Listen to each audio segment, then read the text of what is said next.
Okay, my third and fourth graders, Ivan is in a lot of trouble in this next few chapters. We know that he's trapped under the rubble, and Bob is really trying to get people to help him. Let's see what happens next. Dragon. More police cars and ambulance arrive at the park, and a handful of keepers stream in too, looking frantic and confused. The weirdest thing of all, wandering through all the destruction in Random Park residents, animals, birds, reptiles. Residents who most definitely do not belong in Gorilla World. A police officer is chasing an armadillo, and a great blue heron watches the mayhem from her position atop a giraffe statue. A wallaby pokes his nose out of a bush and his saucer eyes catching the fire engine lights. Nets, someone yells. We need more nets. An older gentleman holding a blue umbrella lets out a blood-curdling scream. Dragon, he cries. I swear I just saw a baby dragon. Sir, says the keeper named Malik, no worries. That's actually a Gila monster. His name is Gilligan. A paramedic raises his hand. They have, like, venom, don't they? They say a healthy adult won't die from it, Malik shrugs, although they'd be in some serious pain. Wonderful, the paramedic mutters. I glance over my shoulder to see Sarah running towards Maya. I can't hear her words, but I definitely see the worry in her eyes. Zena's ears tip forward. They're getting the cutters in the jaws of life. Jaws, I repeat? Don't like the sound of that. Spread's metal. They're probably getting close. Come on, we need to get out of the way. I ain't going anywhere. I hear you, she says, and I can tell from the weary sound of her voice that she's had this conversation before. But the best thing for Ivan right now is to let the humans do their thing. I think about it. I figure she's right. I give his fingers one last lick. They don't move. Nothing. Nada. We pick our way to the bottom of the debris pile. Hang in there, Ivan, I call. We love you, buddy. I know it's crazy, but I listen anyways, hoping for a sign, any sign, that he's still with us. Hugging. I run to Kenyani. Don't worry, I tell her, he's gonna make it. I can tell she doesn't believe me. From there, I head over to Maya and Sarah and Ruby. Maya has a radio headset in one hand, and for some reason a young and squirmy meerkat in the other. Sarah kneels down and hugs me tighter than any sweater she's ever knit. Bob, she cries, what happened to your nose? Oh, and look at your paw. Some dogs don't like to be hugged that way, and I am one of them. But Sarah needs to do it, I can tell somehow, so I let her. It ain't so bad, really. Loose. A new police officer joins us, Officer Williams. She nods at Maya. You're with the park, right? Yes, I'm Maya. This, Officer Williams pauses, we need to get this under control ASAP. Winds are going to pick up, and we haven't even hit the eye. Storm surge could be an issue. This one's moving slow.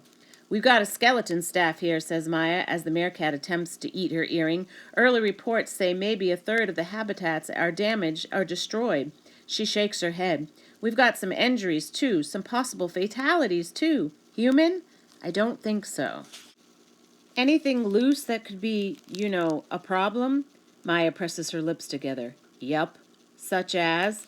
Well, there's a couple of Florida panthers, gray wolves, a python possibly, probably an alligator or two. American alligators, not Chinese. I don't care if they're from Canada. If they eat people, we're in trouble.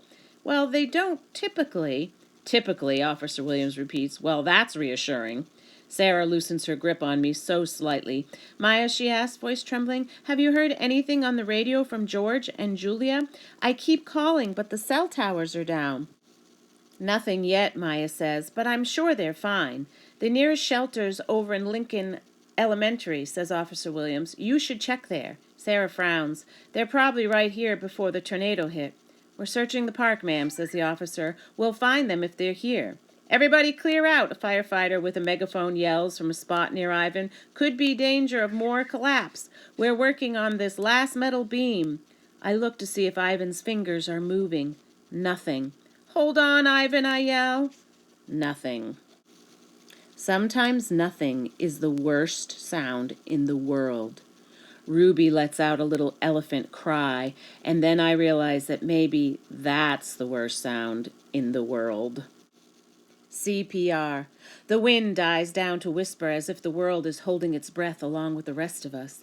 Do you have any vets standing by? Asked Officer Williamson, as two more ambulances screeched to a halt nearby. Yes, Maya nods. Not sure when they'll get here, though. Officer William waves down an ambulance crew member. You ever given CPR to a gorilla? Primate's a primate, I guess, he says, but he doesn't look too sure. What's going on?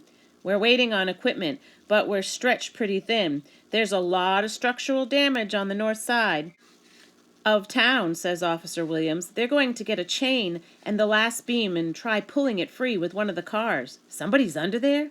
It's a gorilla, we think. Not sure what ounce, or who else. I look at all the cement, all the wood, the metal. Nobody can survive that. Not even a silverback gorilla with the strength of 8 men. And yet, Ivan's fingers moved. But then they didn't. Several minutes passed, and the rain slowed a bit, and along with the wind, the crowds watched as 3 firefighters attach a long chain to a metal beam next to Ivan, and then hook it to the tow bar at the rear of the police car.